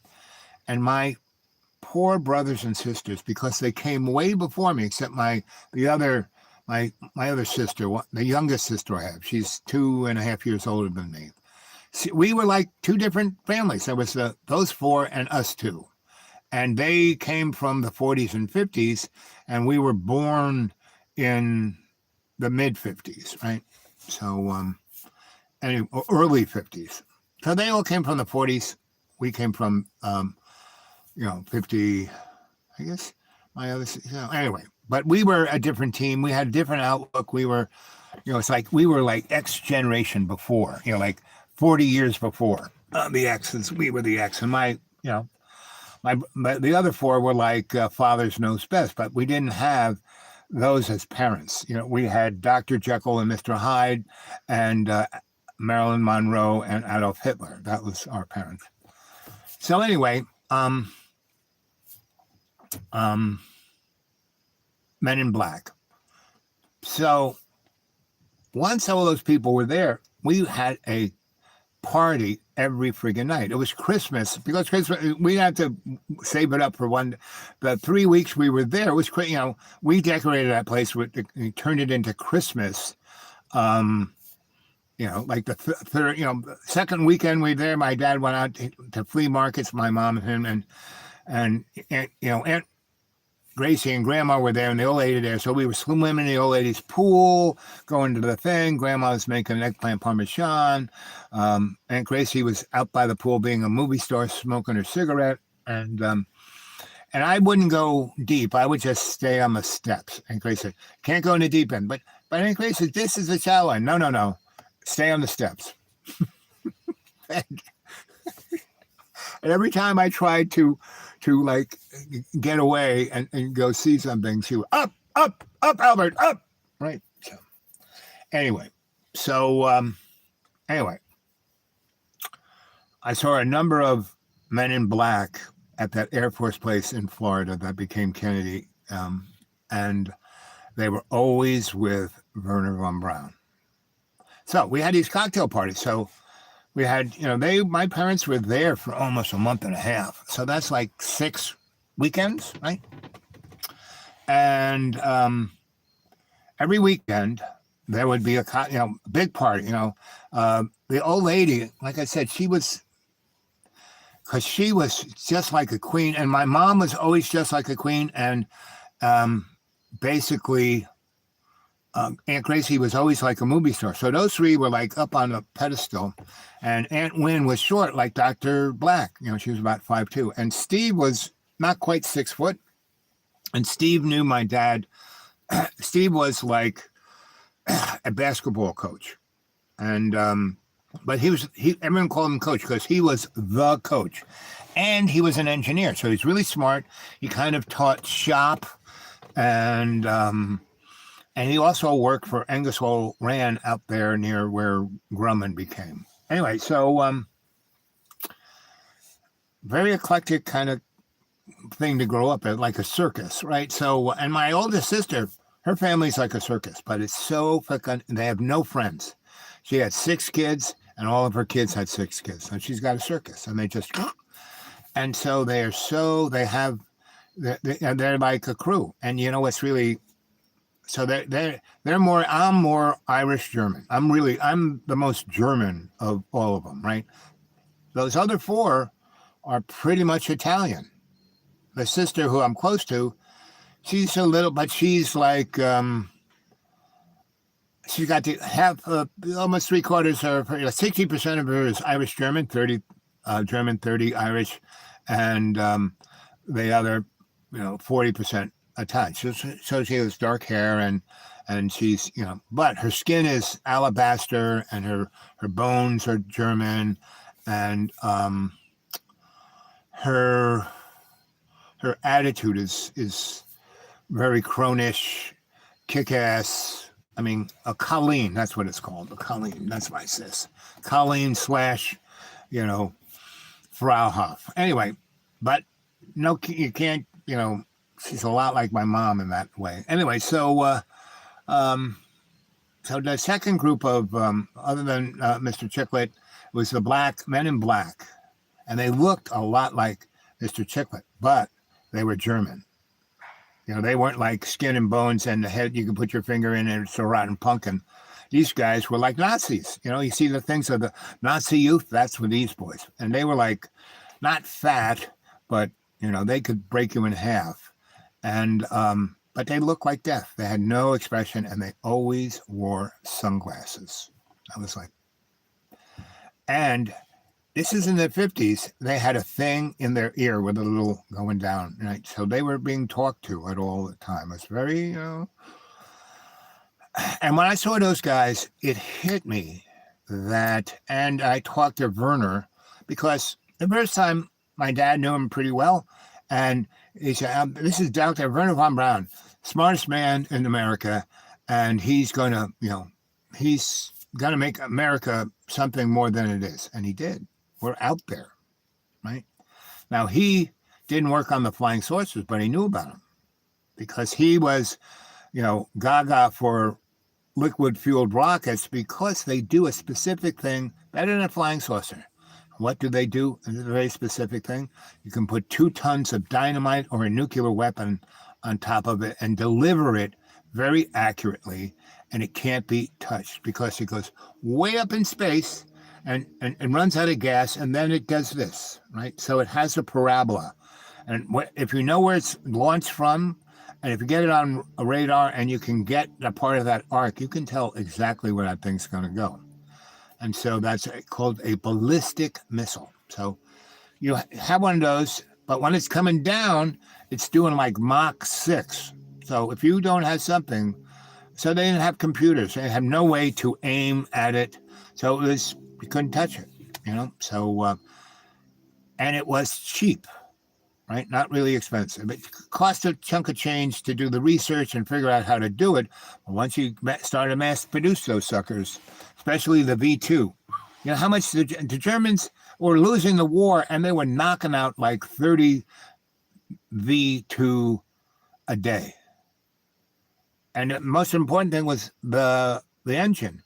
And what they did, you know, all the rocket engines like the ones that Neon Husk have are really super, you know, very, very, very, one little thing's not right. Well, these things you could hit it with a sledgehammer because they were cast iron, you know.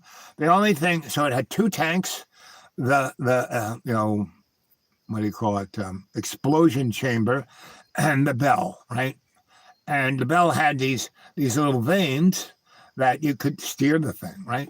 So, and the most sophisticated thing it had were these 2 turbines that pumped the liquid oxygen into, and the explosion thing, what it had was these little pipes that had holes on the inside that shot the shit in. So the liquid oxygen was really cold, and the rest was kerosene. And so it would spray like a spray into there, and the liquid oxygen would keep the engine from melting down.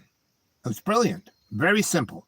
So the most sophisticated thing were the turbines that put the fuel, because the burn of that sucker was like a minute and a half, like from setting it off to it being 500 miles up into space. The burn was only about a minute and a half. So those pumps had to pump a lot of shit, like, you know, 1,000 gallons in a minute and a half, all at once, at a specific rate, not too much, not too slow. Too slow, thing would melt, blow up. Too fast, the pressure would be too much, it'd blow up. It had to. So that was the hardest thing, those 2 turbines.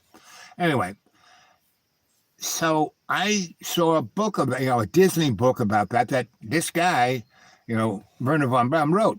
So I read it when I was like, I don't know. So I'm 10 there. I probably read that thing when I was 4 with my Uncle Steve. And because he had all these engineering books. Anyway, so the first time I met, you know, and, you know, my pop, this is Dr. Werner von Braun, blah, blah, blah, blah. And come on out. And I said, and he looked at me and goes, I see you again. You're such a nice German young boy. Because I am. Yeah, I really look like part of the Hitler Youth, right? And he's got these 2 men in black. And so we're futzing around and doing this. And we stayed there 3 days, I think. And the second day, my dad and I have not having lunch at the cafeteria, but like, you know, the officers club or the important people dining room.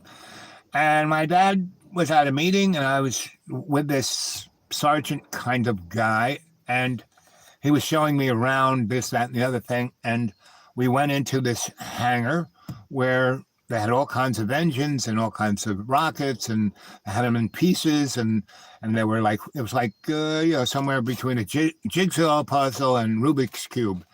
And there's, you know, Werner von Braun and this other Nazi guy, his boss, General whatever his name was. And that guy, you know, came from Nazism. You know, that guy, his boss, they had a death camp, a work camp in Petamunda. So they had unlimited workforce, and they got all the guys who were somewhat smart and, you know, good with their hands, and, you know, not just anybody was there, but they still starved them to death because they had, you know, a couple 100,000, and they're all pretty good, and they kind of trained them up. And so anyway, so those 2 guys and the 2 guys in black, and, you know, with a thing in their ear, and they're really Nazis, and the, you know, black glasses, that was the epitome of the Men in Black, not the cute aquamarine thing under you know, the thing in New York City under the Battery Park. No, and that is there. Because when New York went bankrupt, the park had these little gated things where they had nice little gardens, and then they had no money to even mow the lawn or pick up the garbage. So, within a year, everything grew up like 6 foot. And one day I was sitting there, and they couldn't pick up the garden, so they put these along the Hudson, where there were these docks, because that's where back in the day the boats were. They had big barges where you would just go down and throw your garbage on the barge instead of like in the street. And anyway, and there were guys you would pay who would do it. And that's when there's still a few people had horses and big wagons, and guys sold vegetables out of it, and guys had ice out of it. And anyway, but that was in the 50s. So anyway, when I lived down in Tribeca, and I wasn't living in either of those two places, I had another place where my shop was in Midtown. And it was a great little, it was like a little house, and then they built 2 skyscrapers on either side of it, and it was set back, and it had a front lawn, but people put garbage cans there, but it was great. No one knew it was there. It was like living in a hobbit hole, like almost across the street from, Rockefeller Center. And across the street, directly across the street from Rockefeller Center was whatchamacallit,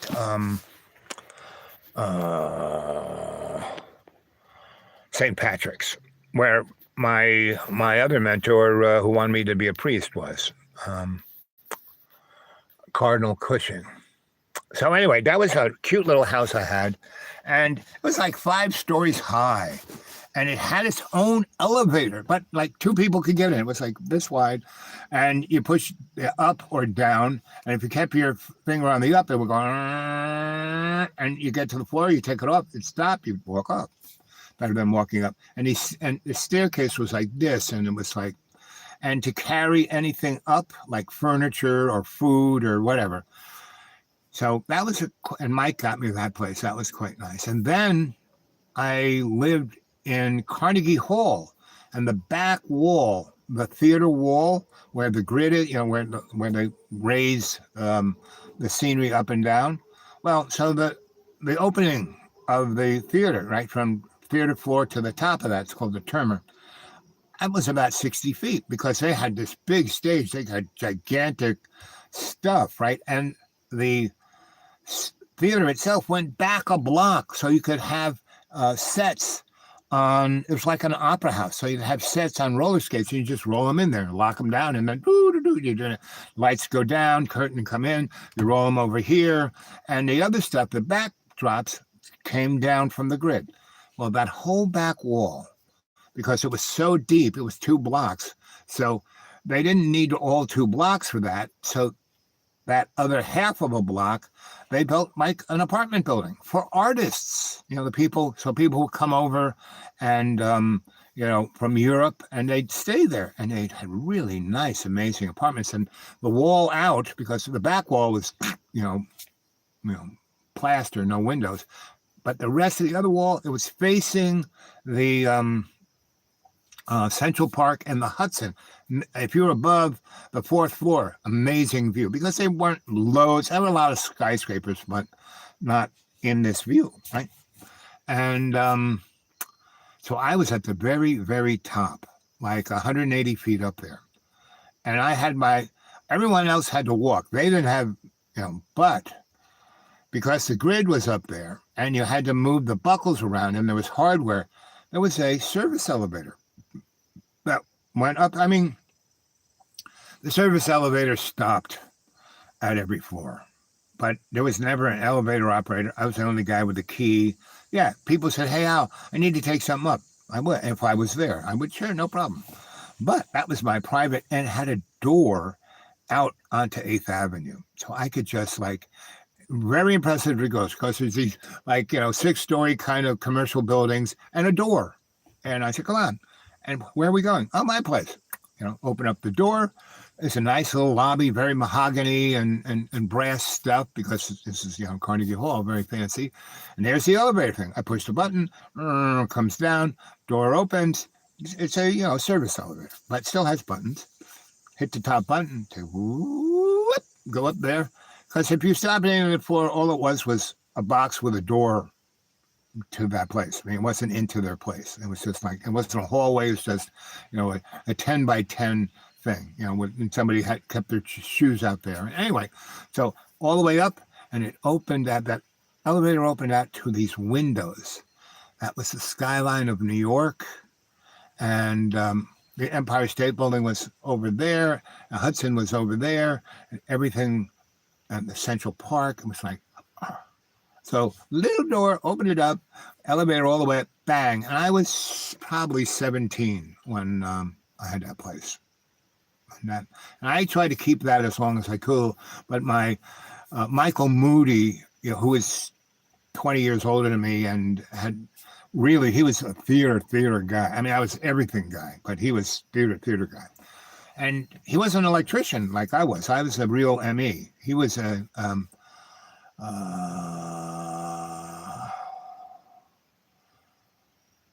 what do we call it? A TD. He was a TD. And he was also a best boy. I was a best boy, ME. He was a best boy, TD. Anyway. And so he did Lincoln Center. I mean, I was there too. Lester, my mentor, my theater mentor, one of my theater mentors, Lester Polikoff. He did every Broadway show in the 50s, 60s, and 70s. Everyone. Go look him up, Lester Polikoff. And he was the best boy to Joe Melziner. Joe Melziner invented modern theater. Electricity came on. Instead of gas lights, he had electric lights, right? And he invented the Fresnel, the Lico, the scoop, the whole thing, and how to do it and turn it into a science. And so that's where I learned how to really light things from Lester, right? Who learned it from Joe, who invented it, right? So, and that's been my purpose, in that I can constantly stumble into the guy who invented it, like Grandpa Stoll, who taught me to be an electrician. He was Nikola Tesla's bench electrician. Grandpa Stoll had the first license to be an electrician fucking in the world. I mean, in Europe, they had guilds, but they didn't even have electricity, but I mean, there were people screwing around with it, but they were making arcs, like what a movie projector used to be, and really bright, like welding. And that was kind of only illumination they had until Edison. There were other people like Tesla. Way before Edison made the electric light bulb, he made the neon light bulb. And then after the electric light bulb, he made the fluorescent light bulb. So anyway, so I was always like just one. It was like, 7 people to 7 bacon. I was only one person to whoever that was. And my whole life was like that. And I moved around a lot. So I was in prep schools and private schools and all kinds of stuff, and still in New York. And I had, in my prep school and private school scene, I had the same kind of people teach. I mean, prep schools were pretty kind of place. I mean, they're a little more, this is in the 60s where it was still like in the dark ages. I mean, they had slaves. In Canterbury, they had slaves, indentured servants. And I got, nearly killed there because I wouldn't do what they wanted me to do. I just wanted to do what I wanted to do because Cardinal Cushing put me there. And the guy who's, Monsignor, he wanted me there too. So the 2 head guys, so they couldn't really tell me what to do. So I found the interesting guys. There was one guy, we actually had a computer there. I mean, we had a terminal that went to, an IBM thing. And so we wrote code, but we did it on punch tape and then put it on cards. I mean, so anal retentive was just, no. I like the idea of stuff. I wanted to play with the insides of the machine, but, it wasn't there. All we had was a terminal. We didn't have the computer. Anyway. So as you can see, and even there, that guy, Priest, he was in England. He worked with Turing. He was one of Turing's boyfriends, and that's why he became a priest and came to America to be our Turing. So that guy, our Turing, was my teacher who taught me computer programming. And he was, so once he realized that I wasn't a stupid jerk, a monkey that would just, write software, we talked about, he's the guy who gave me my first copy of Turing's book called The Golem. And Turing lays it all out. He wrote in 1928. He talks all about transhumanism, turning humans into robots, about that whole, right where we are right now, right where, the movie The Matrix went. Turing wrote all about that in 1928. And he actually, when he was a kid in the 1890s, he wrote about that shit. So my teacher, that's all we talked about. I didn't do any of the shit that had the textbook or any of that. He would get them on a project, and he had his office down the thing, and he'd make me a nice cup of tea, and we'd talk about all that stuff. And I would tell him about all the other things in New York, because he was kind of a guy that he was always doing this. He was really smart. They kind of grabbed him, sent him to Eton, and then sent him to Oxford, and then World War II happened, and anyway. So I think I'm about to run out of electricity, and nobody's watching. So I'm going to pick this up tomorrow, 2 hours, 10 minutes. So I hope you guys really liked it. I love you guys. I'll talk to you later. And remember, you are in control of your life, right? You are love's co-creation. You are in conscious intent. You are. And always be empathetic and forgiving.